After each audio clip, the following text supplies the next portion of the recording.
Hi and welcome back to Stuff About Tutorials. In today's video, we're going to talk about on how to archive your Facebook post. Maybe you want to archive your Facebook post but you don't know how.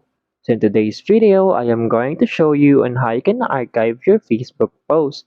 Check the video description and I will try to leave the written instructions. So without further ado, let's get into the video. First you need to do is to open your Facebook application and log in with your Facebook account. Once you open it, you'll be directed into this Facebook homepage.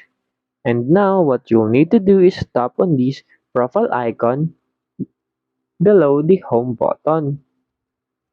And then in here, once you are in your profile page, simply scroll down and look for the post you want to archive. For example, you want to archive this one, simply tap on this three dots icon at the upper of the post. And then in here, as you can see, move to archive.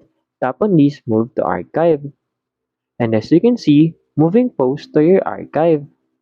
You can refresh your Facebook and then scroll down. And as you can see, that post has gone. That is because that post has been moved to the archive. There you go. If you wanted to know on how you can archive a post on Facebook, that is the easiest way I know how. If you know another way on how you can move the post to your archive on Facebook, leave a comment below. Also, be sure to subscribe for more videos.